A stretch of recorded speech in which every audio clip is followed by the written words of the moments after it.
Well, Chris Popper, I'm joined here by Mark Shields for our annual video State of the MDI football team as we get ready to practices start Monday, August 15th. It's been a quick summer.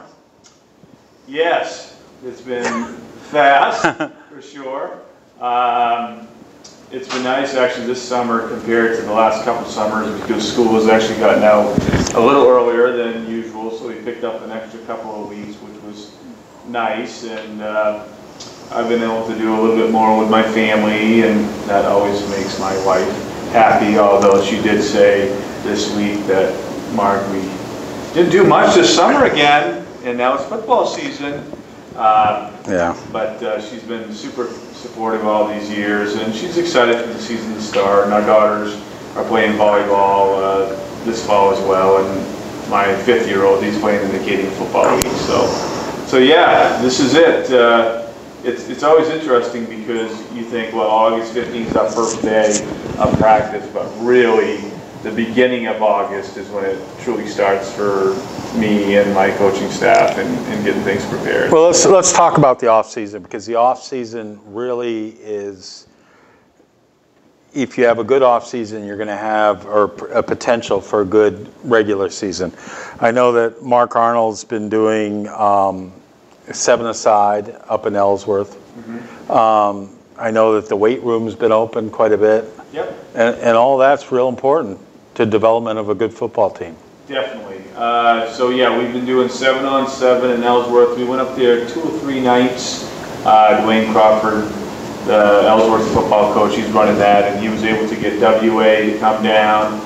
Bucksport was there, and us, and yeah, it was. The kids enjoy doing that. Because it is a passing league and it's fun and it's kind of pick-up ball, and it becomes a little competitive, but really at the end of the day it is a lot of fun for the kids, and it helps with their skills. I mean, you think about a quarterback and trying to find the open receivers and receivers running crisp routes and all that sort of stuff is definitely a plus, and so that was nice. And then Dan Vibert, our athletic trainer, he opened up the weight room Monday, Tuesday, Thursday, Friday of each week from 4 to 6 for all athletes at the high school. We recommended for our guys to get in there Tuesdays and Thursdays. If they can do a Monday, Friday, that's great. But yeah, and we've had a decent turnout. We've had probably about 15 guys, depending on the day, that have been working out this summer. I know some of our other guys are doing other things, and I know jobs sort of getting in the way, but I told our guys when we met at the end of the school year last year that if you can't participate in our summer activities, at least you should be doing something on your own. And whether it's just running at your house and doing push-ups and sit-ups or whatever, plyometrics, whatever it might be, is really important. And of course, our Swans Island guys, it's hard for them logistically to get over here, but they actually made a couple of practices. They can do some swimming out there. Yeah, do some running. They can definitely do some swimming. I mean, a lot of those guys are fishermen, so they're hauling traps and working harder than any of us. Anyway. Exactly. So yeah, it's been a good off season, and the kids are excited to get started. New helmets this year? Yeah. So what we did, I know Ellsworth went to the matte black. Matte for them. Maroon, yeah. Maroon. So we sort of followed suit, and I mean, it really is sort of the new hip, sexy type helmet you see at the NCAA. When they say hip, sexy, they normally don't think of you and me, but they're thinking of that. No, definitely not. That's my wife. But yeah, so we sent them away to Stadium. This is company Stadium out of Rhode Island. And Danny Dangler is their representative, and I've known Dan for years. He used to coach football at Lawrence High School, and so he's their rep down there, and he sent us up a couple helmets that they had painted this matte green, and we decided to go with this color, and the kids are really excited about it. We just, we recondition a lot of our helmets every year through them. We also just picked up another half dozen brand new helmets with the same matte green. And this new Trojan. The new Trojan, yeah. So it pretty impressive, I think. I think the kids are excited. I think we still have the same jerseys and pants, but we do have a new look with our helmets, so the kids are excited. This time last year, I mean, you were expecting it to be your last year. Right. And because of the excitement and the success and the team building that you were able to develop, you decided that you wanted to stay on. Yeah, you know, going into it, I have 3 kids of my own. My daughter Madeline, she's going to be a senior with the volleyball team. My daughter Delaney will be a sophomore this year. My son Jacob's a 5th grader, plays in the Acadian Football League. And, you know, I've been doing this a long time, and I thought maybe it was time that I step aside and really focus on what they're doing. But I've been very fortunate that I have a real strong staff under me that I trust a lot. Mr. Dow has been super supportive. We actually just talked about it before this interview, and once again he said, Mark, I don't want you missing out on Madeline's senior year. Yeah. Whenever you need to go, you should go, and I don't plan on missing any games for us. I'm hoping that does not happen. Logistically, it worked out pretty well even last year. Yeah. I could see, because my youngest daughter was on JV, my oldest daughter on varsity, but a lot of times they travel together. Right. So I saw most of the things that they were doing, but this year we had our parent meeting last night with the kids and the parents, and I addressed that and just said, you know, listen, I'm going to do everything I can to obviously be with the football program, but I don't want to miss out on her senior year, and there will be times that I'll have to step away to make that happen. Some new things going on. You're going to take the team away at the end of the first week of practice. So what is it? So it would be the 19th. You're going to tell us about what's happening. Yep. So normally that first Friday we'll do a pizza party and watch an inspirational movie. And Mark Arnold and I sort of got our heads together and thought, you know, how beneficial would it be to try to get guys off campus? And I've always believed that the more time our guys spend together, it's going to be more beneficial to our program, and it always seems that way. We do everything we can with, you know, team breakfasts and team dinners, and anything we can do together is important to build those relationships with our kids. And so we decided, let's look into the Schoodic Institute over in Winter Harbor. And we looked into it, and we were fortunate enough to get some funding for that. And we'll go over there. We're leaving 1:30 the 19th, that Friday. We'll go over. We're going to do, you know, we will do some practice time, but there's also going to be some team building time, some different activities. We might have a guest speaker come, still watch some sort of inspirational films. We're going to keep them up pretty late that Friday. They'll be pretty tired after the first week of preseason. Well, I know there's watermelon, there's s'mores, there's all sorts of things that are happening. I saw the itinerary. Mark Arnold has really spearheaded most of this. Yeah. And, I think we're having s'mores like around 11 o'clock. I said, you know, my bedtime is exactly. 8:30, so I don't know. Exactly. They'll wake you up for it. Yeah, exactly. Come on out, it's s'more time. Yeah, so then we'll have a campfire that night. We'll have a nice meal that night through the Schoodic Institute. Then the next morning we're going to get up, have a nice big breakfast. We'll practice a little bit that Saturday morning, and then we'll be back here sometime around midday on Saturday. The Y is starting flag football. Yep. And your thoughts on that? I mean, with your son playing in the AFL, is probably good just because it's football. Yep. Yeah, there's this guy, his name is Tomasco, and Tomasco, he played for Bucksport back in the day. He won the Fitzpatrick Award. I think he's the only kid from Class C football who did that.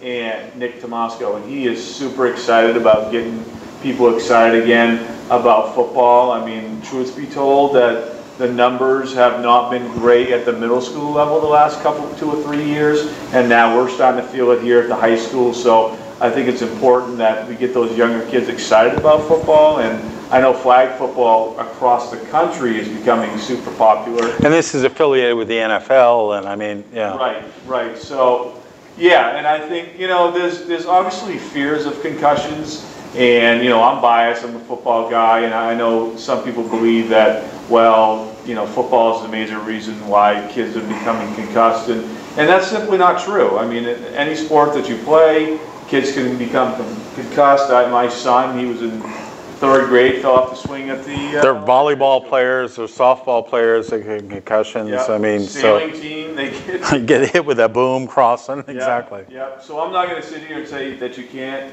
become concussed through football, because we know that it definitely can happen. We work real hard in our practices to reduce the amount of contact that we do. We work real hard on teaching the kids proper technique, on tackling. I just believe that anybody that is willing to promote football and start programs like that, and we're hoping that if you can get those younger kids excited about football at a younger age, then maybe that will spill over to the middle school and then eventually the high school with us. What can we expect from the MDI team this year? I mean, last year you surprised us by airing the ball out. I think in that first game you threw more than you had in 2-3 years combined. Yeah, we've been known to be a ground control offense. We run that T offense, and then we mix it up a little bit. We ran what's called a flex offense, where we started spreading kids out a little bit more. And we do believe that the team we have coming back is a very athletic team, and anytime we can get those athletes in space is going to be beneficial to us. So you may see the ball in the air a little bit more this year. I mean, obviously we still have to run the football and move the chains, and we've won a lot of football games that way. But I think we do have some explosive kids, and we have Phelps coming back, Andrew Phelps coming back as quarterback, and he's had a real good summer throwing the football, and we have some guys that can catch it. So we'll see. I do believe that we will throw the ball a little bit more. We worked a little bit more on that in the off season, and sometimes it is a game situation depending on your opponent and how the game is going. And I do believe if you get up a couple scores on a team, I don't think it's real beneficial to start throwing the ball and letting them get back into the game. Right. But I also do believe that you can put more points on the game. I know it's more exciting for the fans to watch. Kids get excited about it. So you may see the ball in the air a little bit more this year. First home game is, I think, September 2nd against Foxcroft Academy. Yep. It's, everybody's saying that's going to be the game of the week. And I know Channel 5 is going to be down here. Right. We of course, will be down here broadcasting. And, and the kids are back in school. I know that in the past there have been that opening week and before the opening game before school has really started. So it's nice to have everybody in school for that first game. Yeah, it is, and especially where it's a home game, and hopefully we get a good crowd that night. Dover Foxcroft, they were a team that they were super young early on. They had some injuries early on that you lose Hunter Smith, the best athlete I believe in the state. His senior year, he did not play that night. They had a couple other guys that were injured, and we took advantage of some of their younger defensive backs, and we were able to throw the ball and get the ball in the end zone. But as the year progressed, that team just got better and better and better, and those young kids really matured for them. And I do believe that they will be one of the top teams in our conference for sure, because those kids got that experience. They ended up getting a playoff win. They had to go to Madison, which was a really good football team last year, and knocked Madison off down there in Madison.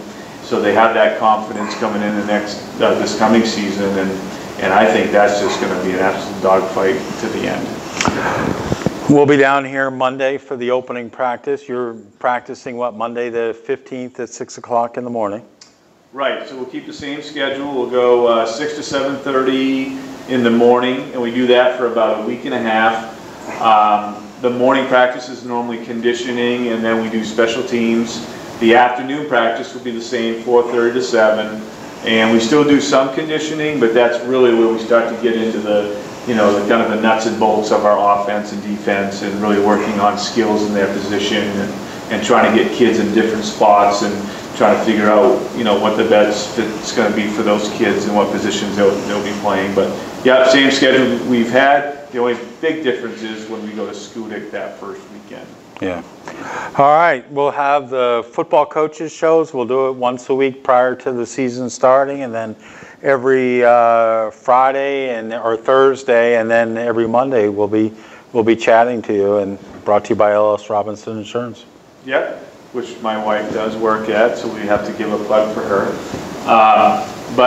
Yeah, geez, we've been together since 2006, I think. Yeah, this is like the 10th or 11th year for football, and yep.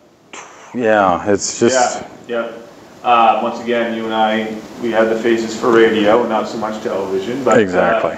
Yeah, we really appreciate the exposure that you folks have given us over the years, and I think you guys do a tremendous job, and let's keep that relationship going for a long time. So. Exactly, and hopefully this year there's talk, and we'll see how it develops, but that some of the games are going to be live streamed, much like what we did during basketball season towards the playoffs. And Jeff Zaman, I think, we'll see, is talking about coming out there with the HD cameras, and coming up from the booth, and we'll take my feed, and so we may have it on live on cable as well. Wow, that's awesome. That's great. So we'll see. We'll see if that materializes. But yeah, that's at least that was the plan over the summer. So yeah. we'll see.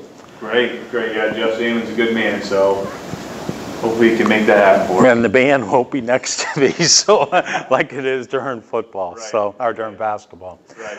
All right, that's our first coaches show of 2016-17. Make sure you check that out every week, and visit the WDEA website.